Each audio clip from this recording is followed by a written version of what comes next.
नमस्कार, मैं कमलेश कबीर आपका एक बार फिर स्वागत करता हूं इस नए एपिसोड में। आज के इस एपिसोड में हम बात करेंगे अरविंद केजरीवाल की। अरविंद केजरीवाल के बारे में बात करें उससे पहले हम थोड़ा-सा बात कर लेते हैं आम आदमी पार्टी।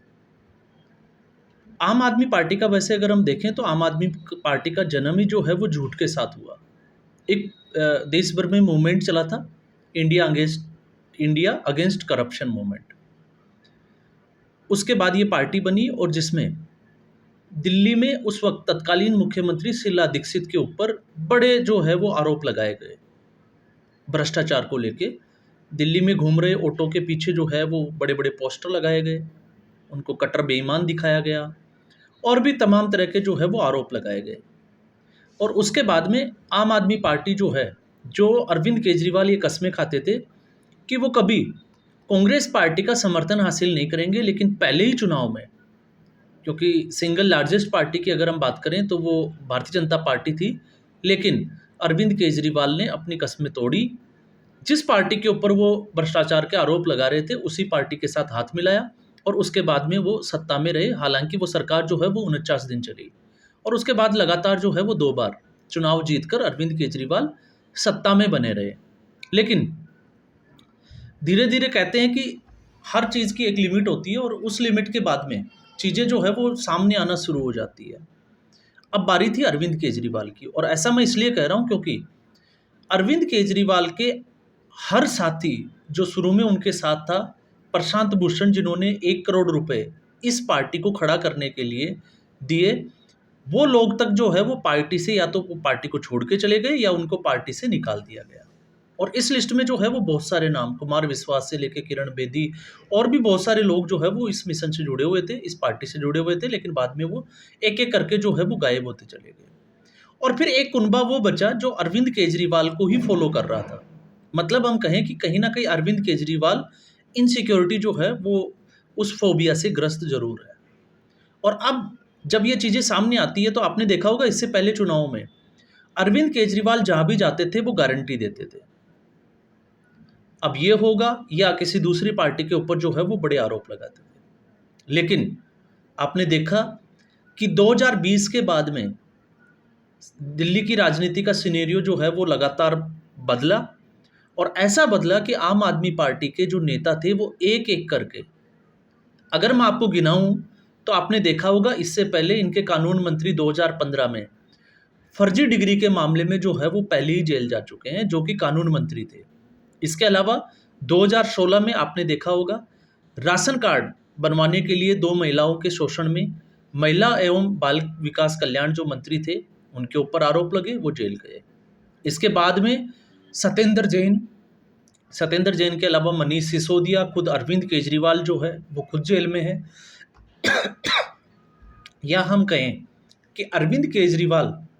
इस पूरी पार्टी को जब तक जेल नहीं भेज देंगे, मुझे नहीं लगता कि वो जो है वो रुकने वाले होंगे। और ये सब लोग कर किसके इशारे पे रहे हैं, तो ये बात भी समझ में आती है। ये सीधे तौर से कहीं न कहीं अरविंद केजरीवाल के इशारों पे ही सब कुछ चलता है। अब इस फ़हरिस्त में आपने देखा आतिशी मारलेना आतिशी मारलेना लगातार जो है वो आम आदमी पार्टी की तरफ से प्रेस कॉन्फ्रेंस करती है और एक के बाद एक झूठ बोलने का उनका जो है वो रिकॉर्ड कायम है। और आपने देखा होगा अरविंद केजरीवाल हर चुनाव में ये दावा करते थे कि उनके भारतीय जनता पार्टी के बड़े नेता ने उनसे संपर्क किया, उनके लोगों से संपर्क किया। हालाँकि मनीष सिसोदिया से भी ये कहलवाया गया कि आम आदमी पार्टी या हम कहें कि भारतीय जनता पार्टी ने जो है वो हमसे संपर्क किया और अगर हम बीजेपी जॉइन कर लेंगे, तो वो मनीष सिसोदिया को बाहर कर देंगे। इस तरह के आरोप जो है वो भारतीय जनता पार्टी के ऊपर और दूसरी जो विपक्षी पार्टियाँ, चाहे वो कांग्रेस पार्टी है, उसके ऊपर भी अरविंद केजरीवाल ने लगाए। और उसी लिस्ट में आपने देखा होगा जब उनका ये ट्वीट वायरल हुआ अरविंद केजरीवाल का, तो उसके बाद में आतिशी मारलेना, क्योंकि आतिशी मारलेना को लग रहा था कि सत्येंद्र जैन, मनीष सिसोदिया जब ये लोग जेल में चले गए, तो अब आतिशी मारलेना जो है वो ही सर्वेसर्वा होगी। और आपको ये भी जानकर जो है वो ज़्यादा हैरानी नहीं होगी क्योंकि आतिशी मारलेना जो है वो खुद एक मंत्री भी बन गई। तो उनका जो है वो कद बढ़ गया। तो उन्होंने जो है वो अरविंद केजरीवाल के ट्वीट को देखते हुए जो है वो बड़ा आरोप लगा दिया और उस आरोप को लेके आपने देखा कि प्रवीण शंकर, जो भारतीय जनता पार्टी की दिल्ली यूनिट के जो नेता है, उन्होंने कोर्ट का केस किया और मानहानि का दावा किया, और उसमें जो आरोप लगाए गए थे, क्योंकि आरोप लगाकर इसमें अकेले जो है वो आतिशी मारलेना की हम बात करें तो भी जो है वो थोड़ी नाइंसाफ़ी होगी। संजय सिंह, वो ऑलरेडी जो है वो उत्तर प्रदेश के एक कोर्ट से जो है वो ज़मानत पे है, आपको पता होगा, उनके ऊपर भी मानहानि का केस चल रहा है। अरविंद केजरीवाल के ऊपर कितने केस हुए मानहानि के, वो तो आप सभी को पता है, अरुण जेटली से लेकर बहुत लोगों पे उन्होंने आरोप लगाए, और जब-जब केस हुआ तो कोर्ट में बिना शर्त के जाके कान पकड़कर जो है वो माफ़ी भी माँगी। और इसी लिस्ट में आतिशी मारलेना भी कूद पड़ी, और आतिशी मारलेना को जो है वो दिल्ली की मेट्रोपॉलिटन जो कोर्ट थी, उस कोर्ट ने 20,000, क्योंकि समन जारी किया गया था मई मंथ में, क्योंकि ये चुनाव प्रचार के दौरान की बात थी, और उसके बाद में आतिशी मारलेना कोर्ट पहुंची और उनको 20,000 के जमानत मुचलके के ऊपर उनको जमानत दी गई। तो यहाँ से एक चीज़ समझ में आती है कि आम आदमी पार्टी, या हम कहें कि आम आदमी पार्टी के जितने भी जो लोग हैं, उनको अरविंद केजरीवाल एक के बाद एक जो है वो तिहाड़ का दौरा ज़रूर करवाएँगे। और आपने देखा होगा ये जो लिस्ट है, वो रुकने का नाम भी नहीं ले रही। अब इसको आप ऐसे भी समझ सकते हैं, या तो आम आदमी पार्टी, जिसे हम कहें कि अरविंद केजरीवाल जिसके साथ जो है वो बुरा समय चल रहा है, लेकिन अगर हम देखें तो ये बुरा समय भी नहीं है। जो व्यक्ति ये कहता था कि वो 3 चरणों में वेरिफ़िकेशन के बाद में पहले किसी भी कैंडिडेट को जिसको नॉमिनेट करेंगे, चुनावी मैदान में उतारेंगे, उसको 3 चरणों में उसका वेरिफ़िकेशन होगा। उसके बाद उसको टिकट दिया जाएगा। लेकिन 2015 का जो अभी मैंने मामला बताया तोमर का, और उसके बाद में 2016 का, तो फिर तब अरविंद केजरीवाल की नैतिकता कहाँ चली गई थी। फिर उसके बाद में आपने देखा सत्येंद्र जैन और मनीष सिसोदिया, और दोनों ही केस में आपने ये भी देखा कि इन दोनों के केस में अभी तक वो लगातार जो है वो सुप्रीम कोर्ट और हाई कोर्ट दोनों के चक्कर लगा रहे हैं, और बार-बार जो है वो एक के बाद एक जो है वो जमानत याचिका लेके जाते हैं, लेकिन उनकी जमानत याचिका खारिज हो जाती है। तो फिर इसके पीछे कारण क्या है? तो इसके पीछे या तो इनके खिलाफ जो है वो साक्ष्य जो है वो बड़े मजबूत है, या फिर इन लोगों के खिलाफ जो है वो एक, जिसको कहें कि राजनीतिक षड्यंत्र, जिसमें फिर कोर्ट भी शामिल हो जाता है, क्योंकि अगर कोर्ट जमानत नहीं देता तो कोर्ट के ऊपर जो है वो अंगुली उठना स्वाभाविक हो जाती है। लेकिन उसी मामले में अरविंद केजरीवाल को जो स्पेशल वेकेशनल जो बेंच की जो कोर्ट है वो जमानत दे देती है, उसके बाद में जो है वो सुप्रीम कोर्ट भी जमानत देने के लिए तैयार हो जाता है। तो फिर यहाँ पे आके इनका ये गणित, इनकी ये जो केमिस्ट्री है, इक्वेशन है, वो भी खराब हो जाती है, क्योंकि अगर ये टारगेट करें तो फिर इनके पास जो है वो बहाना बचता नहीं है। अब जब ईडी और सीबीआई की हम बात करते हैं, तो अब मुझे लगता है कि आम आदमी पार्टी की स्थिति ये हो गई कि इस देश को एक नया हाई कोर्ट दिल्ली में और नया सुप्रीम कोर्ट जो है वो ज़रूर एक एस्टेब्लिश और करना चाहिए, खड़ा ज़रूर करना चाहिए, पैरेलली इसी सुप्रीम कोर्ट के। और इसकी ज़रूरत इसलिए है क्योंकि आम आदमी पार्टी की आपने देखा होगा पिछले, जब से अरविंद केजरीवाल को समनिंग हुई है उसके बाद में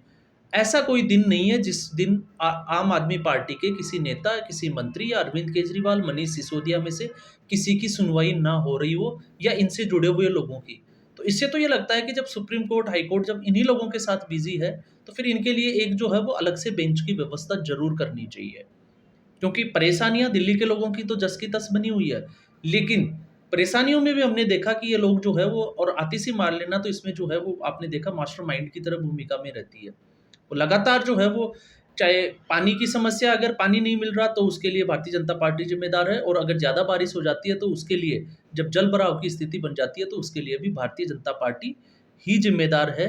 लेकिन आपने देखा इससे पहले जब पॉल्यूशन का मुद्दा हुआ था, जब सुप्रीम कोर्ट की इनको फटकार पड़ी थी, और बेशर्मी तब सामने आ जाती है जब लगातार इनको जो है वो कोर्ट से फटकार के बाद फटकार पड़ती है, लेकिन फिर भी ये जो है वो सुधरने का नाम नहीं ले रहे, और स्थिति जस की तस जो है वो बनी हुई है। अब आतिशी मारलेना, और लगता है कि थोड़े दिनों में सौरभ भारद्वाज और दूसरे नेताओं का भी शायद नंबर आ सकता है, उम्मीद जो है वो लगाई जा सकती है। लेकिन फिलहाल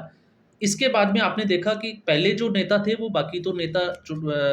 केस लड़ ही रहे थे, कोर्ट का जो है वो सामना कर ही रहे थे, लेकिन इस बार आतिशी मारलेना भी जो है वो इसमें कूद पड़ी, और अब आतिशी मारलेना के ऊपर भी जो है वो केस चलेगा, क्योंकि जमानत पे बरी हुई है, और सबूत जो है जो पेश करने थे,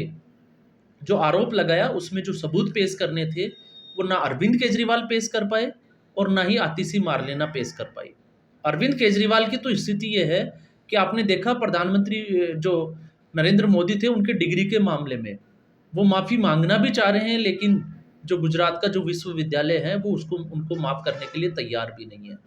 और क्यों नहीं है? क्योंकि विधानसभा का जो इस्तेमाल, इस विधानसभा का जो उपयोग जो जनता के लिए होना चाहिए था, वो सिर्फ़ और सिर्फ़ अनपढ़ राजा की स्टोरी सुनाने के लिए यूज़ किया गया। और आपने देखा कि ऐसा ही करने के लिए, क्योंकि उस जो विधानसभा के पटल पे जो बोला जाता है, उसके ऊपर कोई ऐसी कार्रवाई नहीं होती, इसलिए उसका फ़ायदा उठाया और लगातार जो है वो भारतीय जनता पार्टी और उसको टारगेट किया गया। दूसरा, अरविंद केजरीवाल जो प्रधानमंत्री बनने का सपना देख रहे थे, आज जो है वो हकीकत यहाँ तक पहुँची है कि आम आदमी पार्टी के अगर ये नेता ऐसे ही जो है वो उनके खिलाफ जो है वो मुकदमे चलते रहे, तो आम आदमी पार्टी जो है, एक स्थिति ये बनेगी कि आम आदमी पार्टी खत्म होने के कगार पे भी आ जाएगी। तो आज के एपिसोड में बस इतना ही। उम्मीद करूँगा ये वीडियो आपको पसंद आया हो। वीडियो को लाइक करें, शेयर करें और चैनल ज़रूर सब्सक्राइब करें। धन्यवाद।